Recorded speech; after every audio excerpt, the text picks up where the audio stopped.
em seus lares o programa Quarta Dimensão na TV Vila Velha, a TV que a nossa gente vê. Dia destes, amigo de longa data me procurou descontente.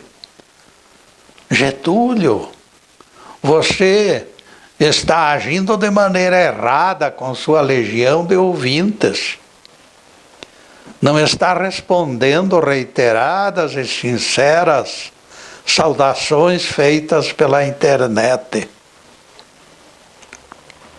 Amigo Eloy, eu disse, me desculpe e me perdoem todos os que se sintam desprestigiados.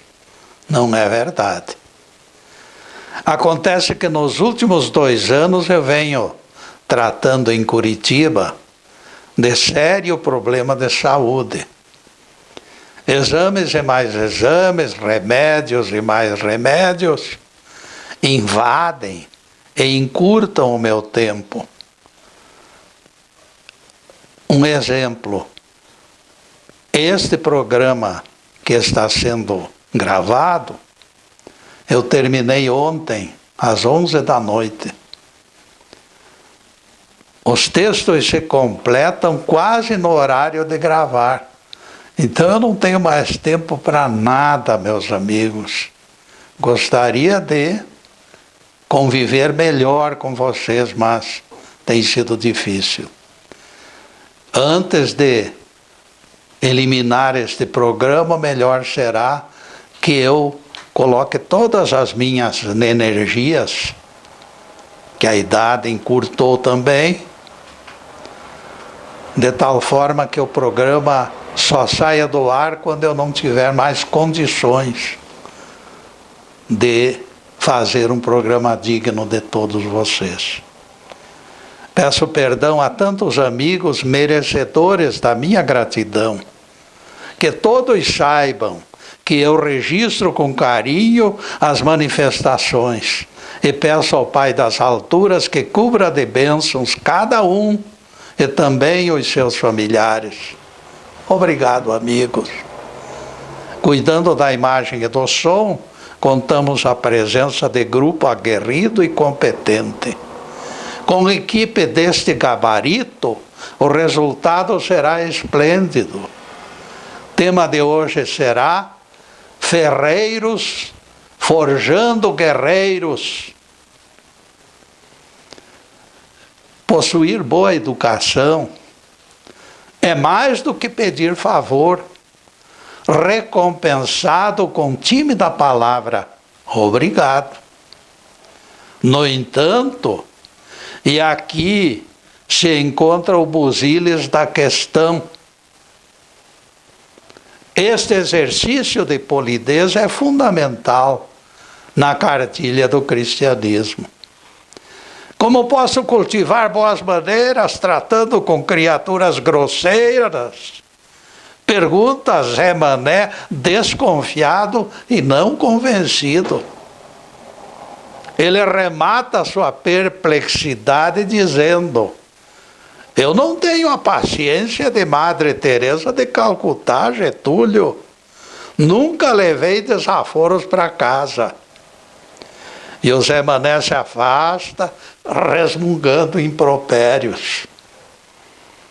Todo relacionamento humano esbarra neste rochedo de queixas contra o procedimento alheio.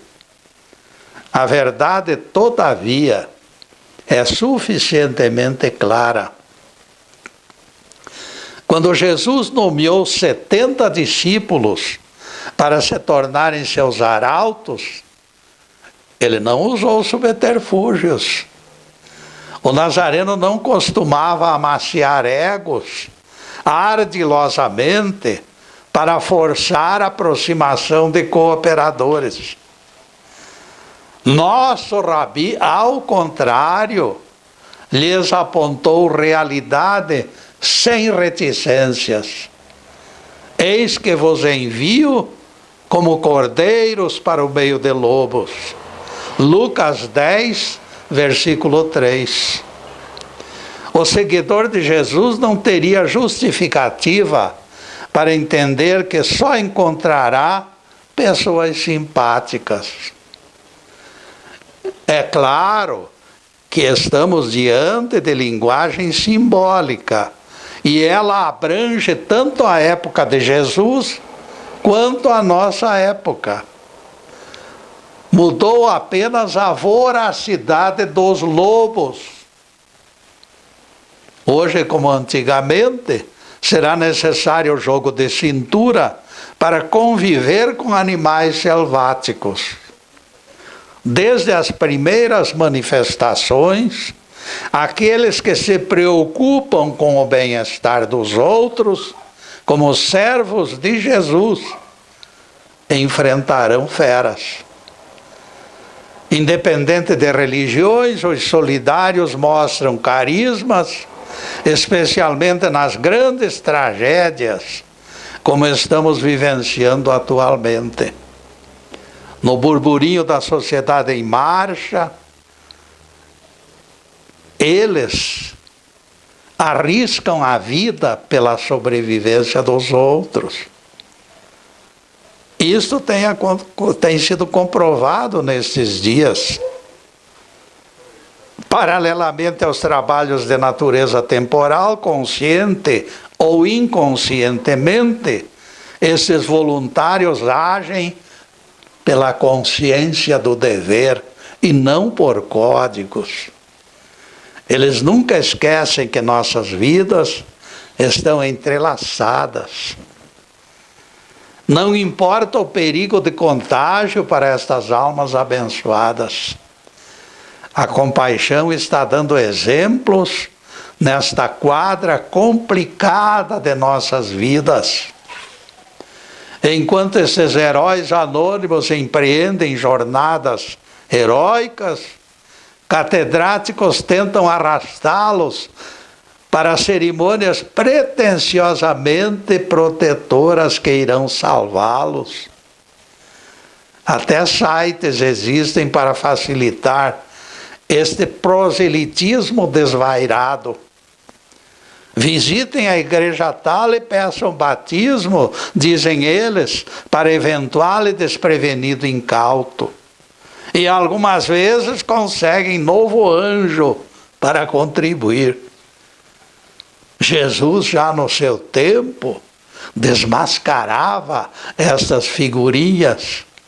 Ai de vós, escribas e fariseus, rodeais o mar e a terra para fazer prosélito, e ao fazê-lo, o tornais 2 vezes mais filhos do inferno do que vós. Mateus 23:15, palavras de Jesus. A sede de demonstrar serviço aos superiores hierárquicos os tornam semelhantes a pernilongos que cantam em nossos ouvidos. Isto ainda não é o pior, porém. Pior é a insistência com que eles se apresentam como salvos e únicos filhos de Deus.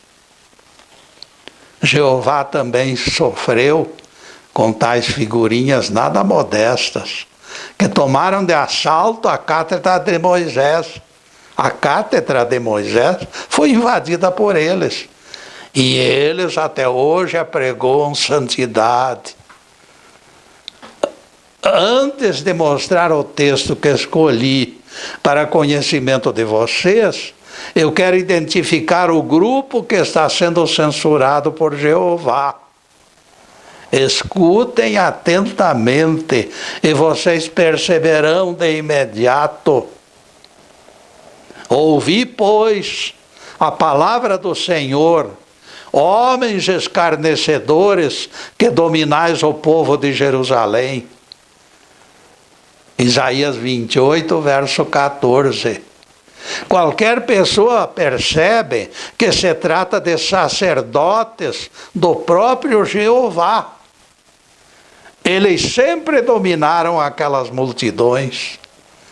Sabedores de que Jeová falava com os maiorais do templo, passaremos agora ao diálogo indecoroso.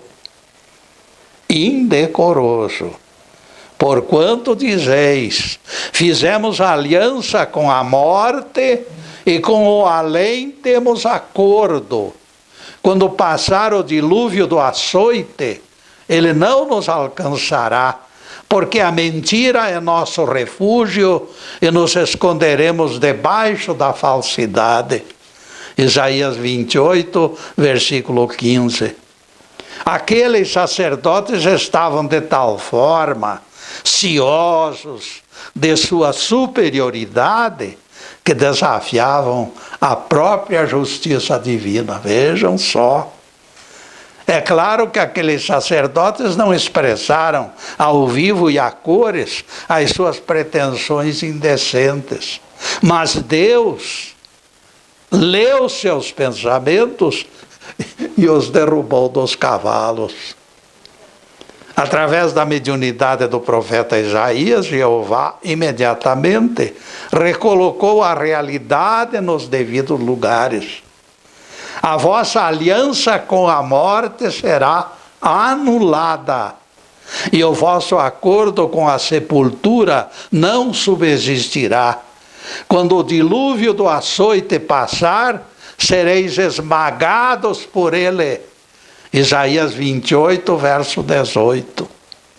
Ninguém imagine que o Pai das alturas criou casta sacerdotal com privilégios exclusivos. Ninguém se iluda com o canto da sereia da impunidade, proclamando anistias indevidas daqueles que não faz acepção de pessoas. O mestre, felizmente, nunca deixou brechas para plantonistas da estrada larga. Caminho estreito foi sua promessa, e Jesus confirmou. E neste ponto, meus caros, nós vamos fazer a primeira interrupção no programa para os comerciais do canal, mas é um instantinho só. Daqui a pouco estaremos de volta. Obrigado.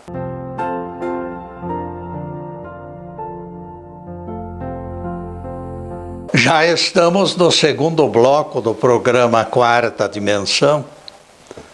Por gentileza de bons amigos, nosso site já está na telinha e convidamos vocês para visitá-lo. Você sabia que a maioria das palestras do Getúlio no YouTube 1 e 2 podem ser acessados através do site? Após localizar quaisquer páginas, Getúlio no YouTube 1 e Getúlio no YouTube 2, você clica num dos títulos e acessa tema preferido. O meu querido neto Ricardo foi construtor desta ponte. Para alguém com estrutura modesta, composta de solidário, mas pequeno grupo que ajuda, eu fico feliz com a audiência. Ninguém imagina o tamanho do meu agradecimento aos divulgadores anônimos que estão por aí divulgando o nosso trabalho. Nessa altura pedimos atenção. Este canal está sendo transmitido ao vivo, facebook.com/TV Vila Velha. No que me concerne, agradeço a audiência.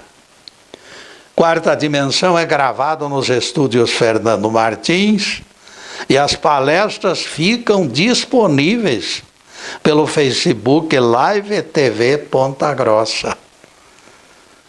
Parabéns ao Fernando e ao Zubi, e continuaremos nosso tema: Ferreiros forjando guerreiros. Se alguém deseja me acompanhar, a si mesmo se negue, tome sua cruz e me siga. Marcos 8, versículo 34. Vejam que Jesus exigia que cada um carregasse a sua cruz. Percebam que o mestre silenciou referência ao drama do Calvário, porque em nosso caso, o instrumento verdadeiro é a nossa própria cruz. Ele ordenou que carregássemos o quinhão de provações redentoras, suportando com paciência o que nos cabe, alcançaremos condições de avançar pelo caminho estreito. O patriarca Jó define com clareza: bem-aventurado é o homem a quem Deus corrige. Jó 5, versículo 17. Batismo verdadeiro, amigos, é o batismo das provas. O próprio João Batista confirmou que o batismo de Jesus era superior ao seu. E Jesus, após o batismo de João, disse que estava na expectativa de outro batismo. Se este batismo, o das provas, é superior àquele, louvamos e agradecemos ao Mestre pela orientação. Vamos seguir este batismo maior. Erram os catedráticos tentando esconder a verdade. O povo já está aprendendo a ler das entrelinhas. Não esqueçam. A conversinha de pregoeiros de somente vitórias é invenção para atração de patrocinadores. Dinheirinho vivo. Ninguém esqueça que Jesus disse: no mundo tereis aflições. O Nazareno se mostrou inconformado diante de colecionadores de mordomias. Ele nunca escondeu o verdadeiro sentido do apostolado cristão. Se alguém quiser ocupar os primeiros lugares, seja antes o servidor de todos. Marcos 9, versículo 35, palavras do nosso Rabi.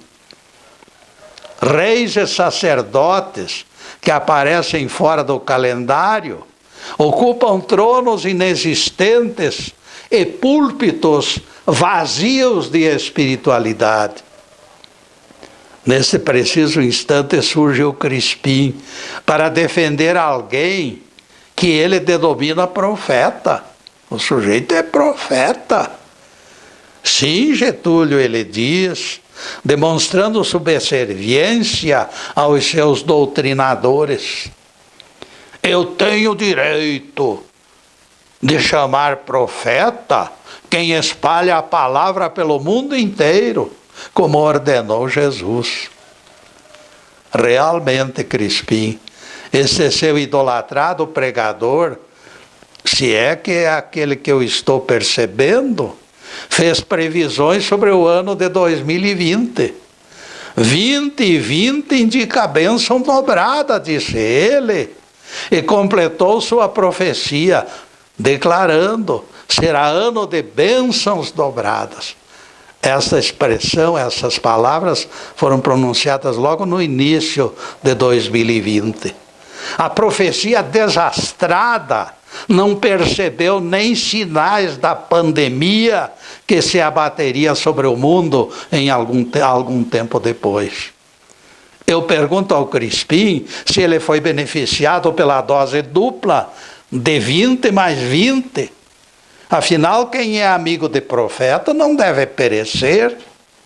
Vale a pena meditar sobre isto, caríssimo Crispim, e analisar também a promessa divina de unção de reis e sacerdotes, cujo tempo ainda não é chegado. Ninguém esqueça que o diploma chega depois do exame final. Santos, em se tratando de habitante do planeta de expiação e provas, só se forem santos de pau oco. Aqueles 70 discípulos convocados pelo Mestre em nosso entendimento se aproximaram deste ideal. Ninguém confunda, porém, Eu disse, se aproximaram, porque todos nós, aqui na terra, somos aprendizes e não mestres. A vantagem deles é que foram escolhidos a dedo por Jesus. Era a nata daquela população. Eram criaturas ainda imperfeitas, mas já se encontravam conscientes de que o seu próximo merece respeito. Elas despertavam, guiadas pela cartilha da fé, e Jesus aproveitou seu entusiasmo para colocá-los na linha de frente. Estes valentes discípulos visitavam as cidades que seriam posteriormente incluídas no roteiro apostólico. Aquele rebanho especial fazia tudo para não criar sombras no caminho dos irmãos. Existia compaixão no coração deles. Compaixão é alavanca. E no momento que ela toma alguém de assalto, a pessoa é sensibilizada pela química do amor. Já não é prática pesada e cansativa, como poderíamos considerar. Porque o idealismo varre o cansaço. O idealismo supera a própria doença e o próprio cansaço. Realizar o bem no mundo, infelizmente, tem sido empreitada sempre em busca de recompensas. O dano que se recebe da sociedade mundana elimina o retorno da bênção pelo dever cumprido. A compaixão aparece para modificar este panorama sombrio. Aquelas 70 ovelhas escolhidas pelo mestre esqueciam de imediato o que realizavam de melhor. Elas não se ligavam a eventos pela expectativa de vantagens. Grupo de pessoas do bem, espalhados pelas religiões do mundo inteiro, corporifica, meus amigos, estes 70 discípulos, forjados pelo ferreiro da esperança. Os primeiros nomeados atingiram 70. Posteriormente, eles viraram sementes e se multiplicaram e se tornaram milhares, e talvez milhões, quem sabe. Eles são os anônimos sublimes que se espalham despreocupados de que alguém os perceba. Ninguém os identificaria como missionários do Cordeiro de Deus, porque eles escapam de qualquer tentativa de notoriedade. Eles se tornaram os anônimos sublimes do reino de Deus. Jesus não se referiu apenas aos seus cordeirinhos amados, que ele soltou à deriva no palco da história. Jesus também falou do lobo, e nós somos obrigados a defini-los da mesma forma. Pela figura do lobo, nós entendemos alguém de péssimo caráter, que libera cascas de banana nas ruas para que alguém escorregue e caia. A criatura perversa, embora sem tirar proveito da violência produzida, se afasta feliz, porque a violência agrada o coração deles. Seu prazer se encontra na contemplação do sofrimento alheio, infelizmente. E neste ponto, meus caros, nós vamos fazer mais uma pequena interrupção no programa para os comerciais do canal. Mas é um instantinho só. Daqui a pouco estaremos de volta. Obrigado.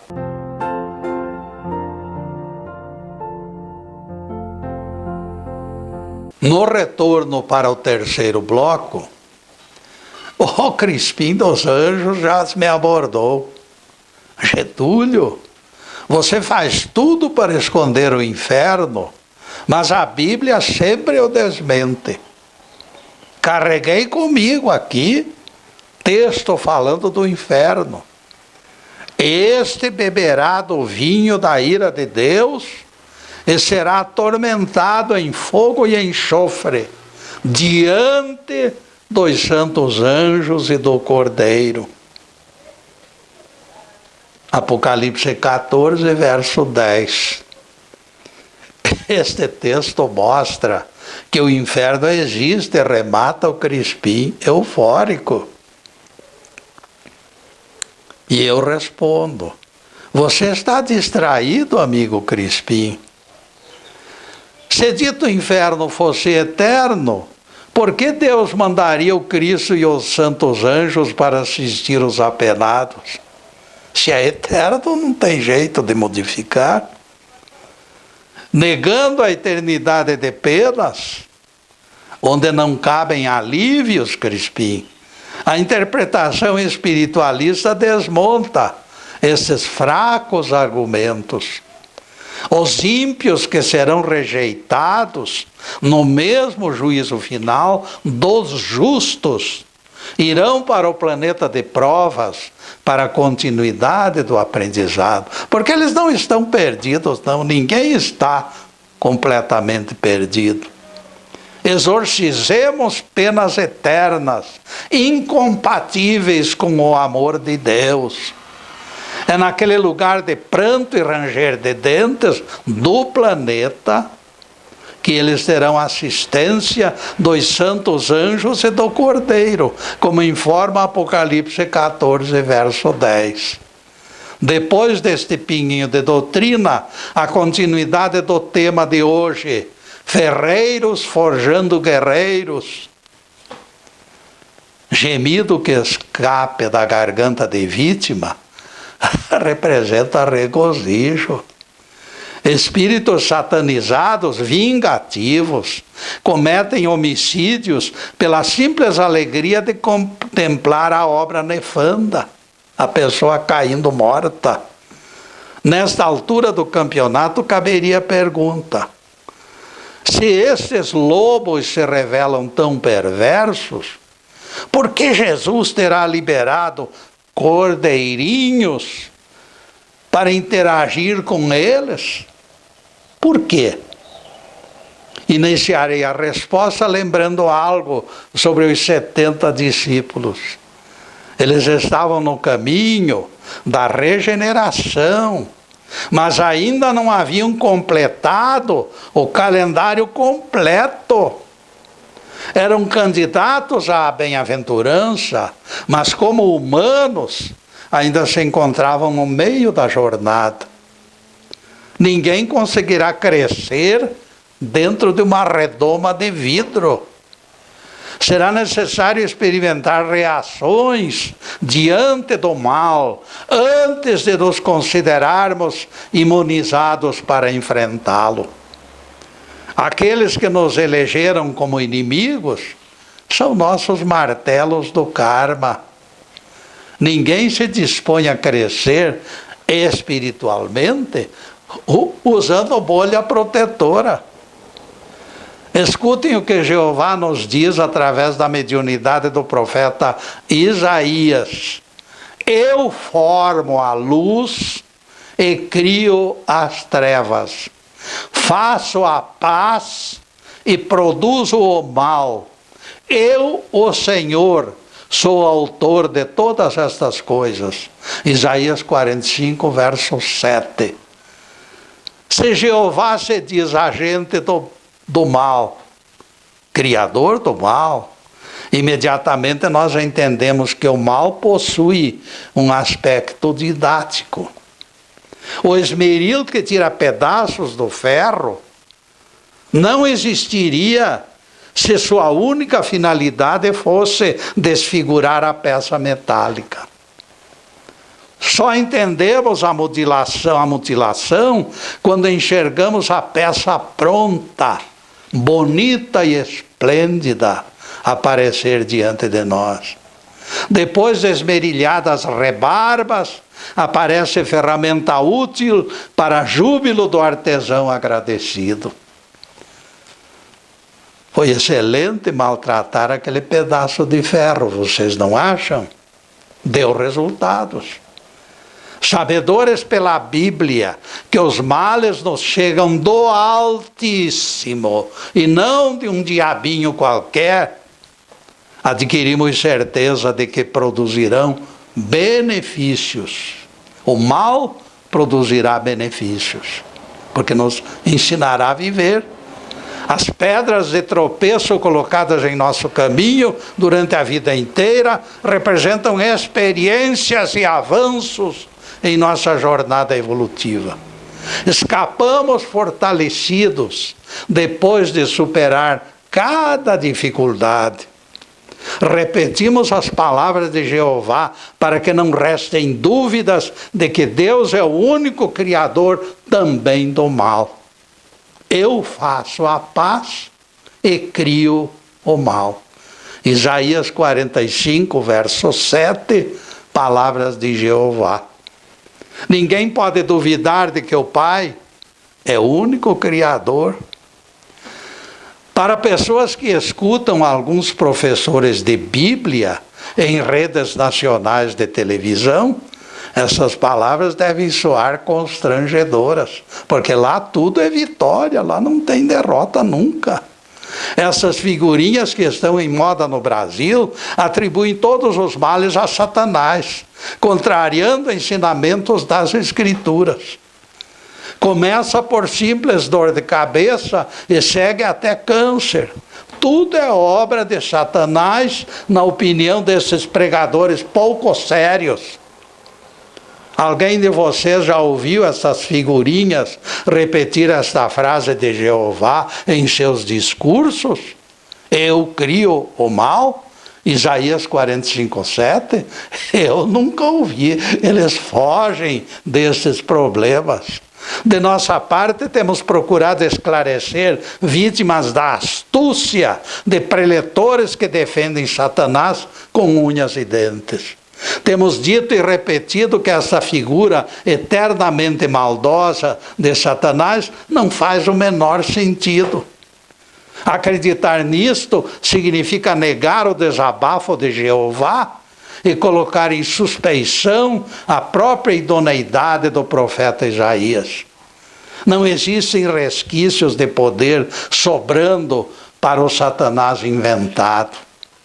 A figura que eles criaram lembra a criança chupando no dedo, gulosa, vendo alguém comendo uma sobremesa.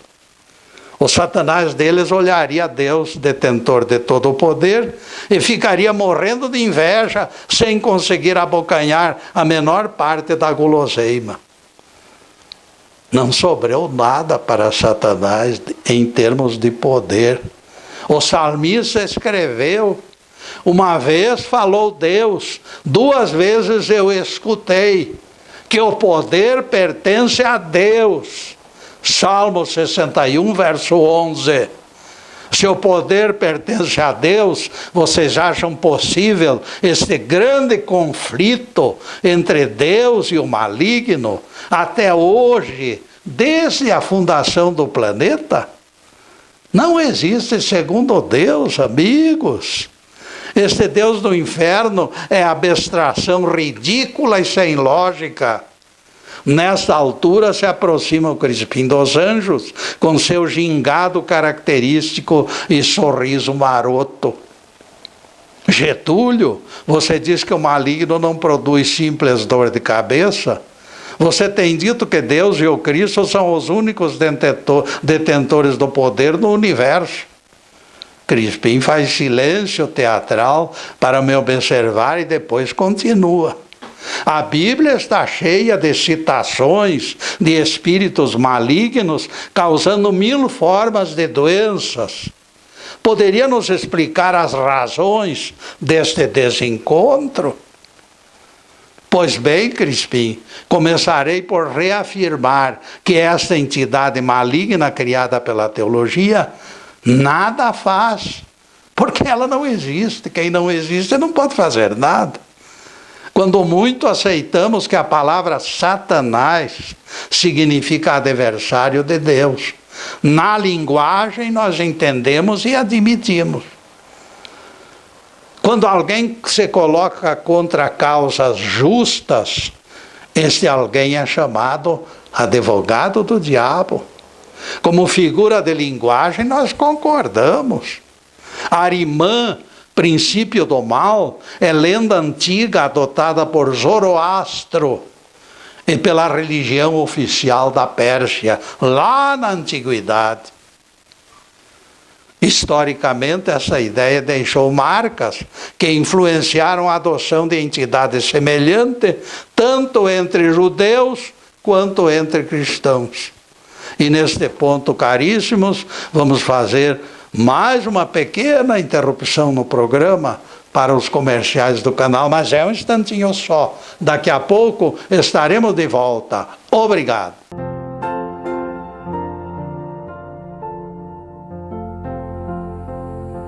E agora atingimos o último bloco do programa.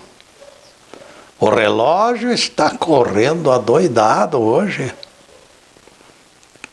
E não esqueçam as tardes de sextas-feiras, a partir das 15h30, quando divulgamos Evangelho e Bíblia na TV Vila Velha. Para a próxima semana estamos trabalhando noutro assunto extraído das Escrituras. Em seguida, os últimos questionamentos sobre o tema de hoje.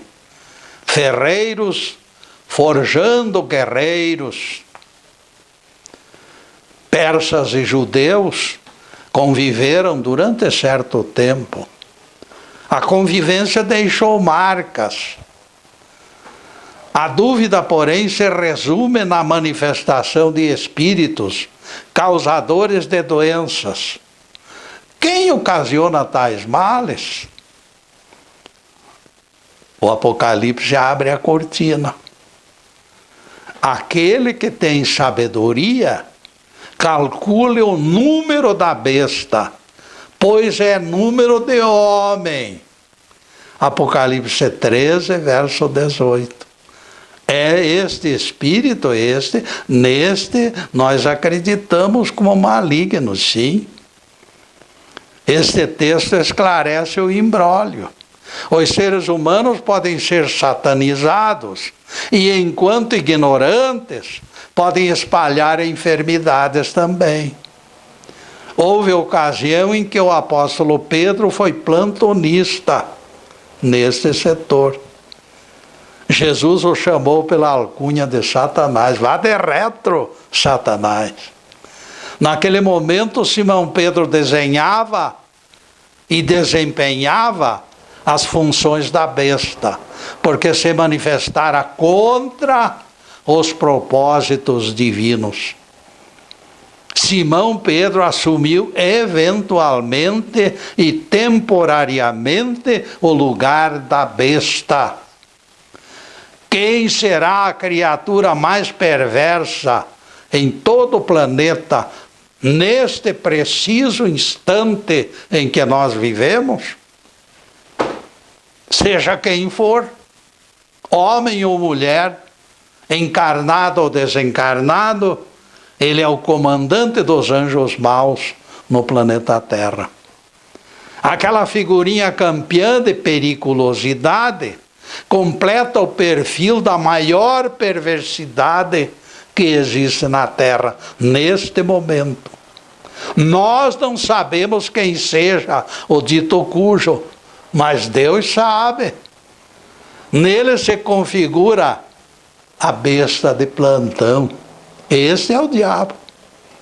Vejam que o Apocalipse define a besta como o homem. E a besta é a expressão máxima da maldade.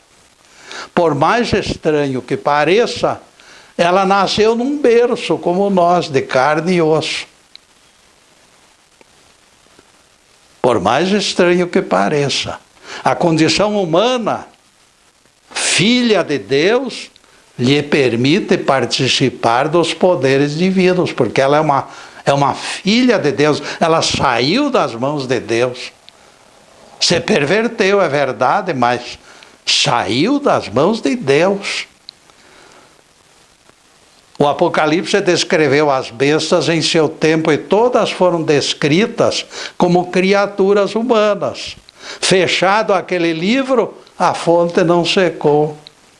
As bestas continuam exercendo influência negativa sobre os demais filhos de Deus, com seus tentáculos envenenados.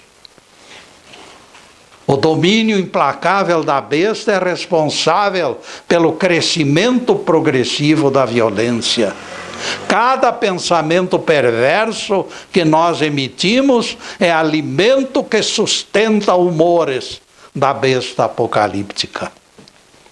Malignos encarnados e desencarnados sustentam corruptos pelos canais da cobiça e da oferta de prazeres. Como criatura gerada por Deus, nascido do Pai Celestial, porém, embora perversa, todos os direitos lhe são garantidos. O livre-arbítrio lhe garante isto.